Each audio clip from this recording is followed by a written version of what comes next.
Nunca pensei ser professor.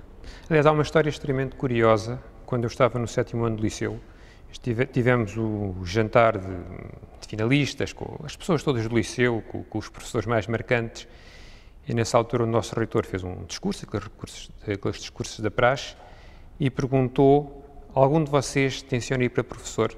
Ninguém respondeu. E estávamos ali 100 e poucos. E eu também não tinha essa ideia.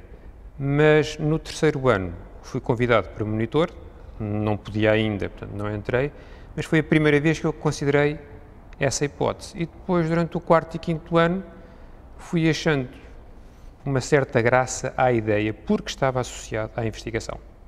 Portanto, ser professor sozinho nunca me tinha passado pela cabeça, mas estar associado à investigação, porque eu sempre quis trabalhar em gabinetes de projeto, na parte de desenvolvimento de novas ideias, de novos equipamentos, e comecei a ver que, se calhar, a investigação a nível universitário, juntamente com a docência, podia ser uma saída, e acabei por fim, entrei para monitor, quando estava no 5º ano, e o que é certo é que já lá vão muitos anos, já nem sei quantos, 33, e pronto, e continuo aqui,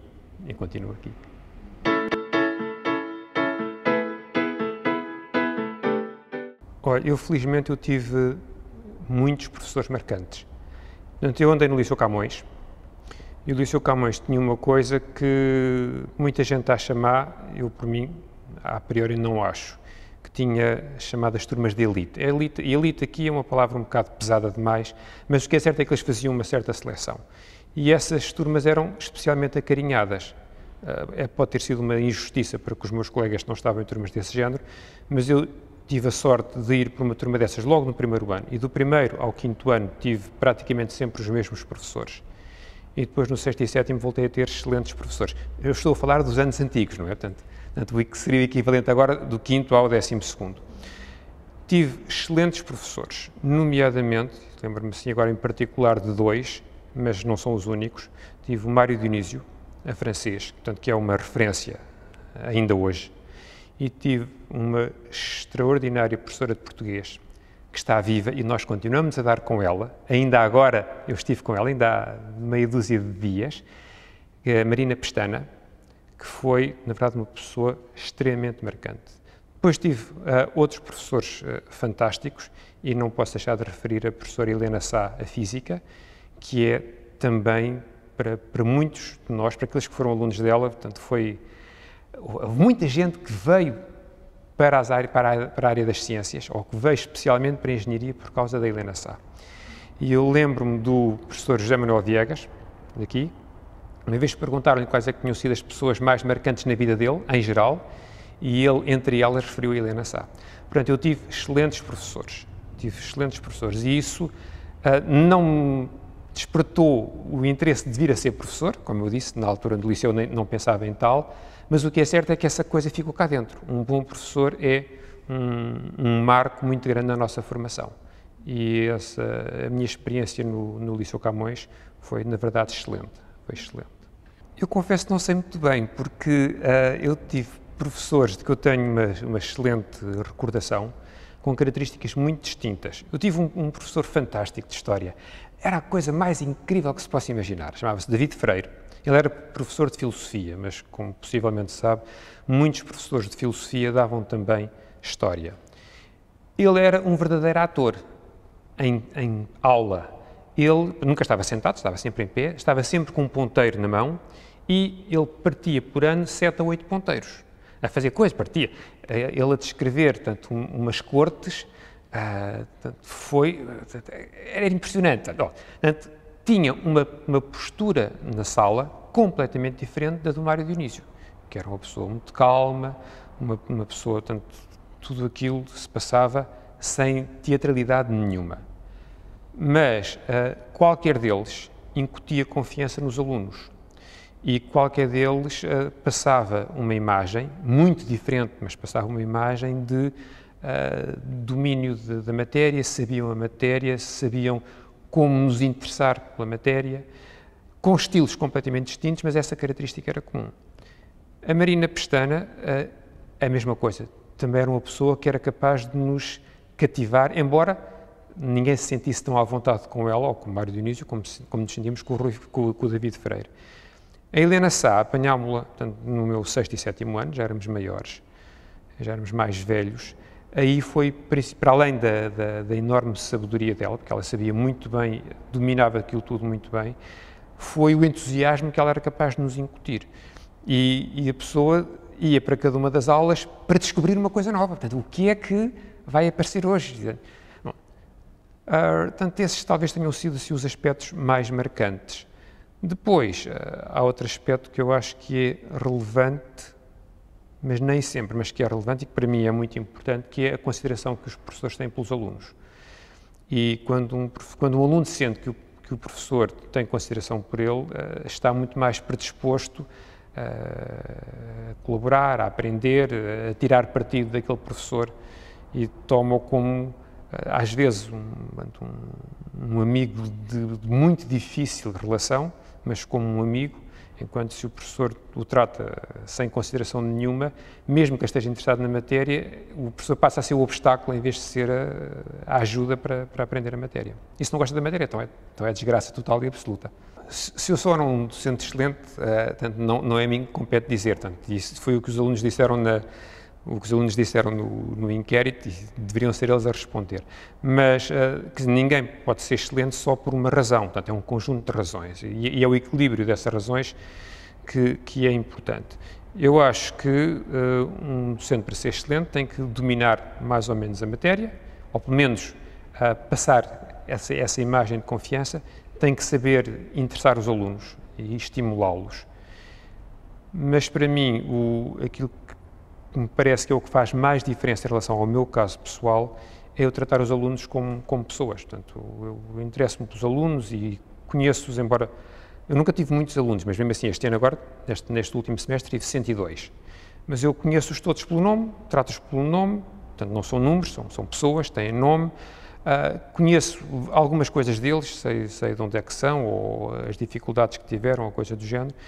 E é esse tratar as pessoas com consideração, portanto, tratá-las como pessoas, que torna as coisas depois muito mais fáceis. E se as relações acabam por ser fáceis, depois é mais fácil também interessá-los, estimulá-los, e eu acho que isso é a principal coisa, o principal aspecto que os alunos se lembram quando se referem à minha pessoa. Uma coisa que eu sempre tentei, quer nas aulas onde tenho poucos alunos, digamos, aulas práticas ou aulas laboratoriais, quer nas aulas onde há muitos alunos, nas aulas teóricas, é envolver os alunos na aula e, portanto, eu faço perguntas, eu ponho uma coisa no quadro, sempre que eu ainda trabalho no quadro, portanto, ponho uma coisa no quadro e depois, por exemplo, uma curva, a curva pode ser assim ou assim ou assim, portanto, ponho 3 curvas, portanto, a hipótese A, B e C, quem é que acha que é A, quem é que acha que é B, quem é que é A, e depois discutimos, e isso acaba por levar mesmo os mais tímidos, ou os menos seguros na matéria, a tentar dizer alguma coisa. E quando eles fazem perguntas, normalmente eu encaro a pergunta de uma maneira positiva. Muitas vezes, uma vez aprendi com um professor americano, a primeira coisa que ele dizia é: boa pergunta. Eu disse, olha, e é verdade, quer dizer, há perguntas estúpidas, há sempre, não é? Mas mesmo quando a pergunta não parece ser muito inteligente, é capaz de haver alguma razão para ter sido colocada daquela maneira. Portanto, se o professor não fizer com que o aluno se sinta envergonhado de ter posto a pergunta, e se acaba por se perceber que se calhar a pergunta não era a pergunta mais lógica do mundo naquela altura, mas se isso for feito com um certo cuidado, o aluno acaba por perceber porque é que errou e não tem vergonha de na próxima vez voltar a pôr questões. Portanto, eu acho que essa parte é muito importante. Mas como eu muitas vezes me dirijo a eles, então, Luís, o que é que acha? Então, o Luís disse isto, João, mas você está de acordo? Bom, quem é que acha que o Luís tem razão? Quem é que acha que o João tem razão? Não acha ninguém? Não. Há outra alternativa. Eduarda, o que é que se passa consigo? Estava a dizer à sua colega o quê? Então diga alto. Olha, aqui está o ponto de vista da Eduarda, bastante interessante. O que é que vocês acham? Então agora aqui tem 3 hipóteses. E, portanto, esta individualização da discussão ajuda a motivá-los e ajuda a envolvê-los todos, mesmo os mais tímidos e mesmo os mais ignorantes ou os menos sabedores, eles vão tirando partido disso. Eu acho que essa discussão é também um ganho de tempo, porque se eles perceberem melhor a matéria, se eles perceberem melhor aquilo que se está a discutir e se eles forem mais críticos em relação ao que estão a ver, eles depois também são capazes de avançar mais depressa. Portanto, eu acho que é um investimento que compensa, mas é uma dificuldade que nós temos. Eu aqui no técnico tive excelentes professores, mas sob esse ponto de vista há um de que me lembro com muita frequência, e foi logo no primeiro ano, era assistente de Química Geral, que era o professor Roberto Carneiro, que depois teve um percurso, digamos que talvez na altura, talvez não esperasse, depois pensando bem, se calhar até terá sido mais ou menos lógico, porque ele no meio daquela química toda que nos ia ensinando, ele ia-nos ensinando montes de atitudes de engenheiro, técnicas de engenheiro, não é que provavelmente discutisse política, até porque estávamos antes do 25 de Abril, né? Portanto eu sou antes do 25 de Abril, portanto não se discutia propriamente política, mas ele falava muito de experiências a nível de ensino que tinham sido feitas pelo mundo fora, nomeadamente nos países da área socialista ou comunista, portanto, e portanto, pensando bem, portanto, ele tinha uma apetência política que não era muito clara na altura e que possivelmente depois explica que ele tivesse em verdade pela política. Mas ele usava isso de uma maneira muito eficaz como docente e foi-nos preparando para termos atitudes de engenheiro. Então, ao fim e ao cabo, o que nós somos engenheiros, não interessa se a pessoa é engenheiro da matéria A, B ou C, há uma cultura de engenharia, há uma atitude típica dos engenheiros e é isso que nós vamos aprendendo aqui nesta escola. E, sob esse ponto de vista, ele talvez tenha sido o primeiro e o mais forte de todos os pilares que eu tive durante o meu curso.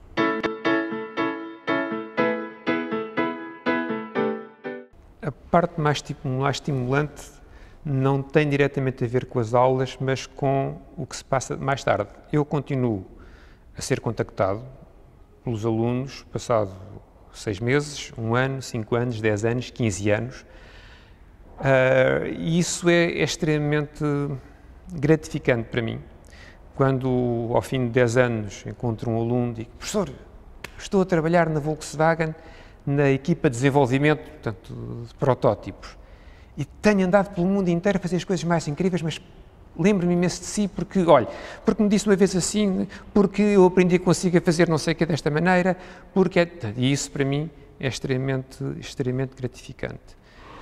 Quer dizer, tudo o que seja o sucesso dos alunos, para mim é muito bom. Eu costumo dizer que os meus cabelos brancos aparecem quando eu corrijo exames, porque fico triste e frustrado quando as coisas não correm bem, mas fico muito satisfeito quando as coisas correm bem. E em particular quando depois os alunos, não na minha disciplina, mas em disciplinas subsequentes, ou nas suas teses de mestrado, de doutoramento, ou quando vão trabalhar, têm sucesso e me dizem: olha, foi graças a si que eu aprendi isto, ou aquele método que me ensinou, ou a postura que foi passando nas aulas, me ajudou imenso. Isso para mim é a coisa mais importante de todas, é o que me dá mais satisfação. Mas já agora, deixe-me só dizer-lhe uma coisa curiosa. Quando me perguntam qual é o meu objetivo, na aula da apresentação, quando eu falo do objetivo, o meu objetivo não é ensinar-lhes motores térmicos, ou na cadeira que eu tive agora, não é ensinar-lhes combustão. O meu objetivo é ajudá-los neste caminho de prepará-los para ser engenheiros, para ser profissionais. É evidente que eu tenho que concretizar isso com alguma coisa, concretizo com motores térmicos, ou concretizo com combustão, ou concretizo com transmissão de calor, o que quer que seja. Mas é essa postura de ajudá-los, porque não sou eu que vou fazer isso, portanto somos todos nós, é o conjunto todo, ajudá-los a serem engenheiros, e eu gostava de ter aí um papel importante. E eles acabam por sentir isso.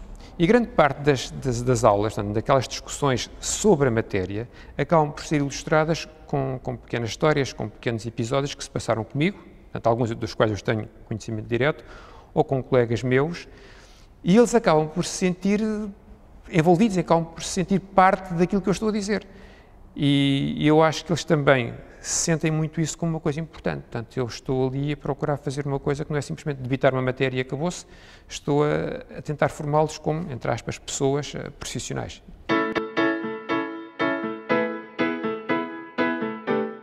Também deixo-me dizer que eu também faço uma pequena coisa, que não é um truque. Embora, quando apareceu não como truque, mas com um bocado a ideia de manter os alunos interessados nas aulas. Mas depois ultrapassou completamente isso. Eu faço uma verdadeira avaliação contínua. Porque em todas as aulas teóricas, todas, no fim da aula, a aula acaba 5 minutos mais cedo, e eu entrego aos alunos uma ficha de respostas fechadas, portanto, estilo teste americano. Eles preenchem aquela ficha, entregam-me, e eu na aula seguinte devolvo-lhes a ficha.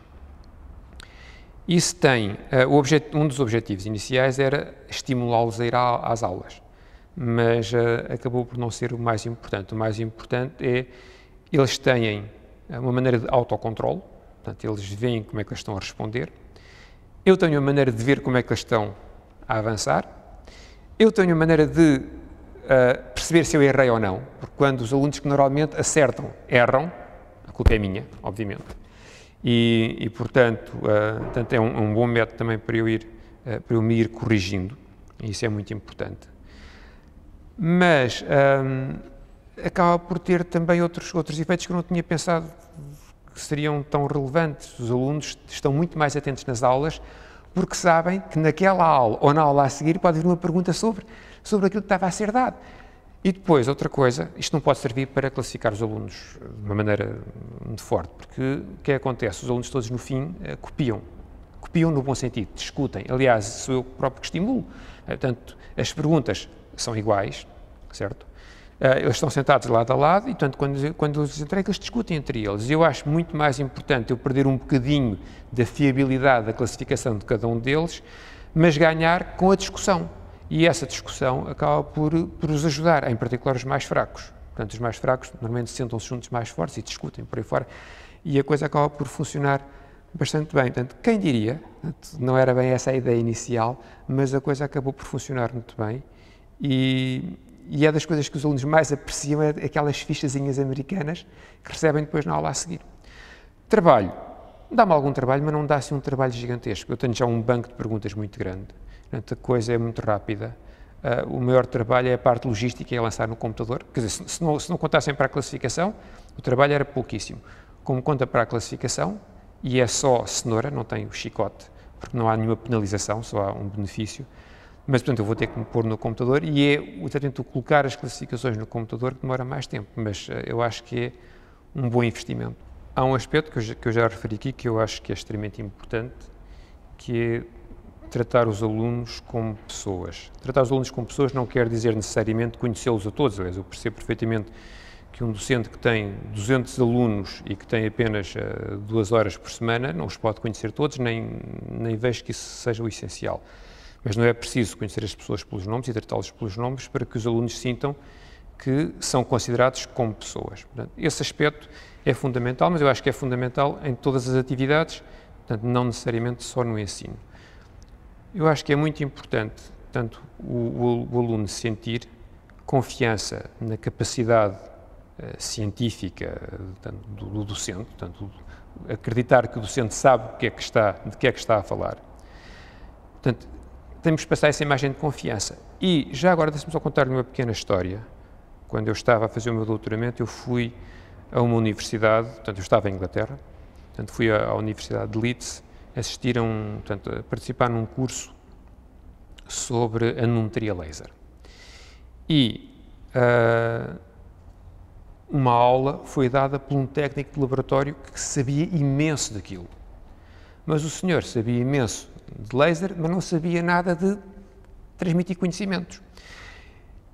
E, claro que tirámos partido daquela aula, obviamente, mas saímos de lá todos com um certo amargo de boca. Depois, quando ele acabou, foi falar o responsável do laboratório, que sabia tanto de laser como eu sei de lagares de azeite. Não sabia nada de laser, portanto, ele era uma pessoa de outra área, portanto, era mais da área numérica, não era da área experimental, mas obviamente ele era o responsável por aquele laboratório, ele tinha colaboradores dele que trabalhavam diretamente no laser, E, portanto, ele sabia algumas coisas. E ali em 15 minutos, 20 minutos, sabendo pouco especificamente daquilo que nós estávamos ali a ver, deixou-nos encantados com o laser, motivadíssimos para o laser e a perceber muitíssimo melhor o que o outro, que sabia imenso, nos tinha explicado durante uma hora. E depois disso, aquela hora que o outro tinha dado fazia imenso sentido. Não. Portanto, mesmo quando a pessoa não sabe, saber passar uma imagem de confiança também é importante e nós temos de fazer isso. Nós mesmo quando não sabemos temos que passar um bocado a imagem de confiança. Portanto, a tal consideração, passar essa imagem de que sabe o que é que está a falar. E depois manter as pessoas motivadas, de saber motivar os alunos e desenvolver-lhes o espírito crítico.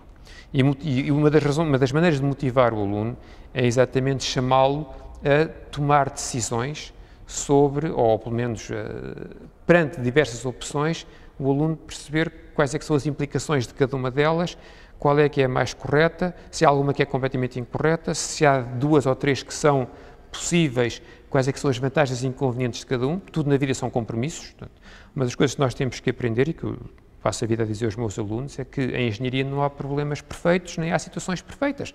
Nós temos sempre falta de dados, temos sempre que arbitrar coisas, temos sempre que fazer hipóteses simplificativas e o bom engenheiro é aquele que sabe simplificar, não simplificando demais, senão o resultado não é bom, mas também não simplificando de menos, senão o preço que pagamos em tempo e em dinheiro, etc., é demasiadamente elevado e não somos competitivos. Portanto, desenvolver esse espírito crítico é extremamente importante e o aluno sente-se motivado por isso. Portanto, diria que estes três aspectos eram mais importantes, tanto a confiança, tanto a consideração, a confiança que nós fazemos passar e o estímulo que vem desta parte crítica, de desenvolver o espírito crítico dos alunos e motivá-los. Então, deixe-me contar-lhe uma história que eu conto muitas vezes aos meus alunos e que me marcou muito e que na altura nem me passou pela cabeça que me estava a marcar como docente ou como engenheiro, mas que me marcou. Eu tinha na altura, suponho que tinha ou 7 ou 8 anos, admito que tivesse 8 anos. Os meus pais estavam a fazer uma casa e eu fui, portanto, ver a casa, fui com o meu pai e com o meu irmão, que tinha um ano a menos, tinha 7 anos, portanto eu teria 8, ele teria 7, e fomos com o arquiteto e o empreiteiro e andámos a ver a casa que estava em construção. E a certa altura chegámos à sala e o empreiteiro, que era um engenheiro, disse para o arquiteto, olha, aqui nós estamos com um problema na lareira, não sabemos como é que devemos de resolver isto. E o arquiteto disse, vamos lá ver, pegou num bocado de carvão, ajoelhou-se no chão, pegou numa saca de cimento, que eram sacas de papel naquela altura, portanto, espalmou assim a saca, e eles dois, portanto, ele de joelhos e o outro também, ou agachados no chão, começaram ali a fazer uns riscos aqui, riscos ali, e chegaram rapidamente portanto, a uma solução. O mais engraçado é que o meu irmão é arquiteto. Eu estava outro dia a discutir com ele vários assuntos. Ele estava a fazer uma casa. Eu estava com ele a ver a casa e havia assim uns desenhos espalhados pela casa. E disse, olha, isto faz-me lembrar esta história. E conta isso. Eu lembro perfeitamente disso. E também me contou mais um outro pormenor. Bom, o que é que foi extremamente importante para mim naquela altura? Os engenheiros trabalham muito com imagens. Nós temos que saber passar informações por imagens e temos que saber ler imagens. E ali foi, não eram dois engenheiros, era um engenheiro e um arquiteto, mas o arquiteto é a mesma coisa. E eu uso isso imenso quando dou as minhas aulas. Eu recorro muito no quadro, recorro muito a desenhos, faço muitos desenhos, ponho a curva assim, ponho a curva assado, depois discuto com eles, a curva deve ser assim, deve ser assado, se a curvatura é de uma maneira ou de outra. Isso tem significados completamente distintos. E essa linguagem gráfica é fundamental. Portanto, é algo que eu faço sempre com os meus alunos, nós discutimos imenso desta maneira. Nos meus exames também há sempre desenhos para fazer ou desenhos para interpretar. E isto não vem de uma aula que eu tenha tido no liceu, ou na universidade, ou na escola primária, veio de uma visita a uma obra, mas aquilo marcou-me profundamente.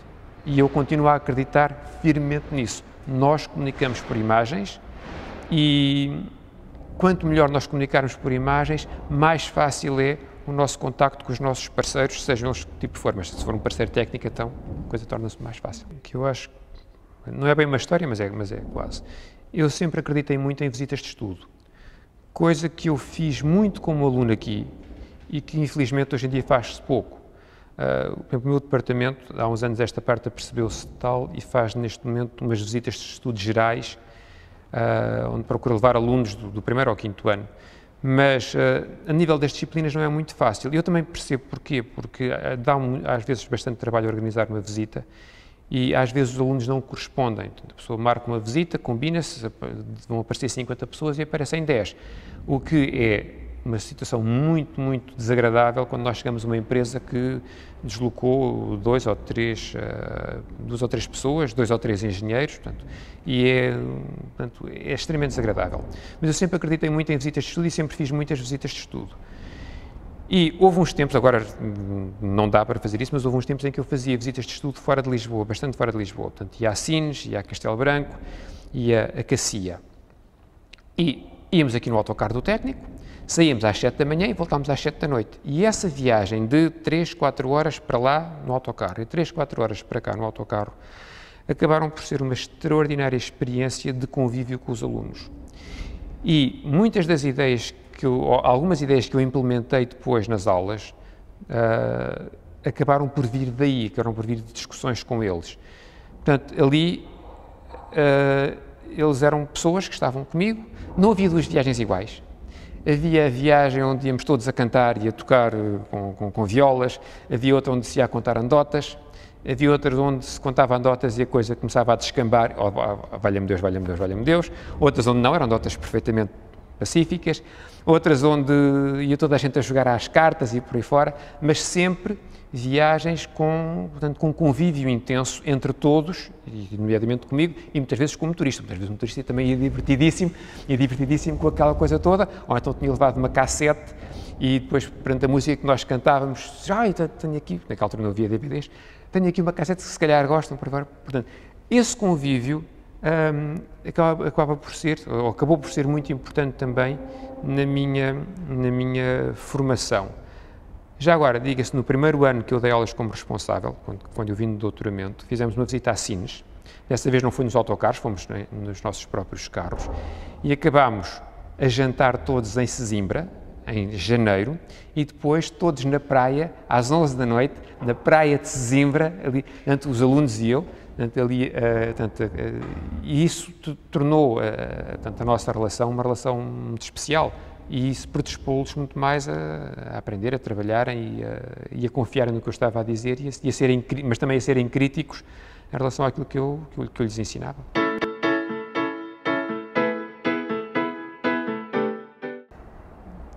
Bom, estas entrevistas não têm que ser politicamente corretas, portanto, há uma coisa com a qual eu me dou muito mal, que é aquilo que aqui se chama a avaliação contínua, que na verdade não é, a avaliação discreta. E a avaliação discreta, e chega a ser tão discreta que às vezes a avaliação contínua, discreta, é constituída por 2 testes e o segundo teste coincide com o primeiro exame. Conclusão, há apenas uma prova durante o semestre e chamam isto de contínuo. Bom, qual é que é o problema dos testes? É que os alunos, para se prepararem para esse teste, vão fazer um trabalho especial, vão fazer um esforço especial. Se fazem um esforço especial numa disciplina, descuram as outras. Depois, passam para o teste de outra disciplina, descuram aquela que já tinham estudado, continuam a descurar as outras e assim sucessivamente, e que dá uma grande desgraça. Ora bem, como eu não concordo com isto, portanto eu não faço esse tipo de avaliação. O que quer dizer que a minha disciplina tende a ser prejudicada por esses picos nas outras disciplinas. Portanto, o que é que eu tento fazer? Tento manter os alunos motivados, tento manter os alunos interessados e o que é certo é que, felizmente, eles vão às minhas aulas sem grandes variações ao longo do semestre. Mas, portanto, isso faz parte daquele esforço de os manter interessados sem recorrer aos testes, que também não serviria nada, porque seria um pico e depois a coisa desaparecia. Eu não acredito que eu tenha uma atitude muito diferente do que tinha quando comecei há 33 anos atrás. A atitude não é muito diferente. A maneira de concretizar, de levar à prática aquilo que faço, obviamente, é diferente porque são 33 anos de experiência. Portanto, aí há diferenças. Mas não sei muito bem como é que lhe é dizer. A pessoa vai sentindo o que é que se está a passar com os alunos, vai percebendo que há certos aspectos que são melhoráveis, mas não há assim uma consciência extremamente clara disso. Quer dizer, a pessoa pode ter consciência, eu estou a escrever no quadro de maneira demasiadamente confusa. Depois a pessoa vem cá atrás, olha e diz, não, tenho que passar a escrever de outra maneira. Pronto, é um aspecto particular onde a pessoa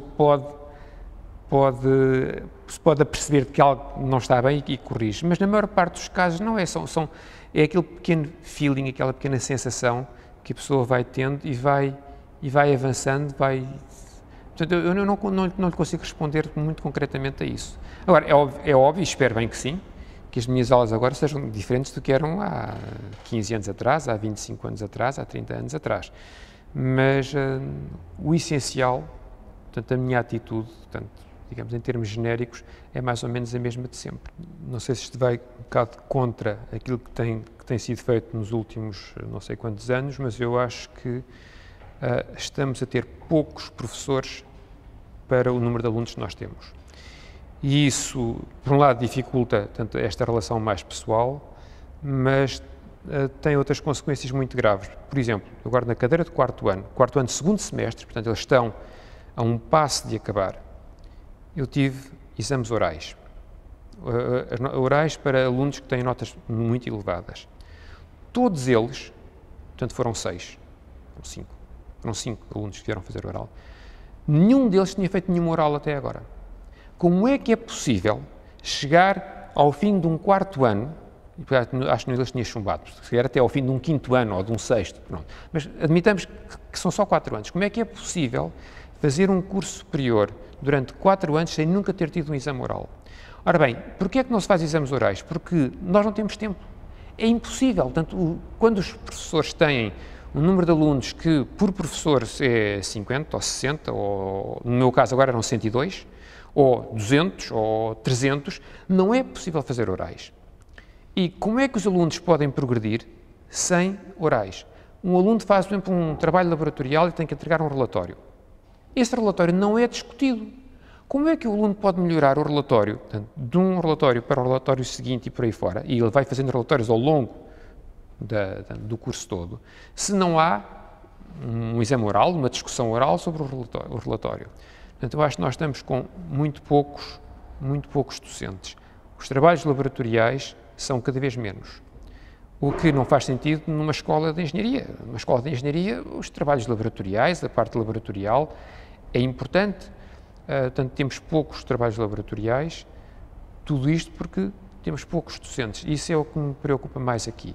É evidente que se pode dizer, pode-se juntar 1000 alunos e fazer uma aula teórica de videoconferência. Claro, perde-se aquele contacto que eu disse que é muito importante, mas se, paralelamente a essas aulas para 1000 alunos, houver depois um maior contacto, tudo bem. Portanto, admito que, em alguns casos, nas aulas teóricas, se possa aumentar a razão aluno-professor. Mas para as aulas práticas, para as aulas laboratoriais, para as orais, para isso tudo, nós estamos com docentes a menos e estamos a pagar agora o preço disso. Aliás, não nos esqueçamos, aquilo que eu disse há bocadinho, o mais importante de todo o nosso trabalho aqui é prepará-los para serem engenheiros. Se eles não têm contacto com os engenheiros, que não é por um livro que se aprende a ser engenheiro. Aprende-se a ser engenheiro contactando os engenheiros, vendo a sua maneira de pensar, a sua abordagem, portanto, toda a atitude que o engenheiro tem. Isso é com contacto pessoal. O contacto pessoal das aulas é muito importante, mas não é o único e, em particular, não é particularmente eficaz se for um docente para 200 alunos onde não pode haver contacto pessoal. Portanto, eu acho que esse aspecto é, neste momento, aquilo que me está a preocupar mais, é o número cada vez maior de alunos por docente, ou o menor número de docentes por aluno, que é terrível.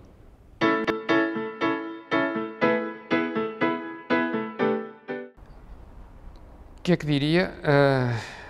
Diria, olha, tenta preparar bem a matéria, porque vais ter que passar uma imagem de confiança sobre o que é que estás a dizer. Mas não te esqueças que uma imagem de confiança também quer dizer humildade. Ou seja, quando a pessoa não sabe, tem que admitir que não sabe. Quando tem dúvidas, tem que admitir que tem dúvidas. Portanto, esse equilíbrio é difícil de obter. Mas se a pessoa estiver alertada para que tem que atingir esse equilíbrio entre a confiança e a humildade, até porque, repare uma coisa, eu acho que em nenhuma situação o professor deve ser um professor que apresenta a matéria como uma coisa acabada. Agora, no ensino superior é que isso não acontece mesmo. No ensino superior não faz sentido. Nós não ensinamos coisas acabadas. Pelo contrário, o que nós devemos mostrar aos nossos alunos é aquilo que já se sabe e o que é que se pode perspectivar, não é?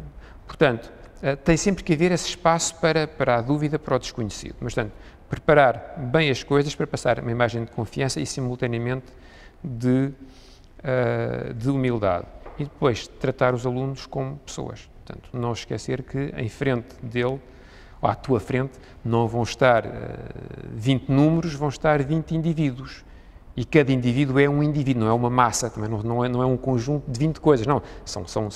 Não é uma massa, são 20 pessoas diferentes. E depois é a pessoa ir desenvolvendo o seu próprio espírito crítico, portanto, em relação ao seu trabalho, ir percebendo como é que tem que se melhorar, mesmo que não seja muito claro, como eu disse há bocadinho, não é muito claro, mas alguma coisa fica sempre de cada aula que nos ajuda a que na aula seguinte as coisas corram melhor. Portanto, estar atento ao seu próprio trabalho.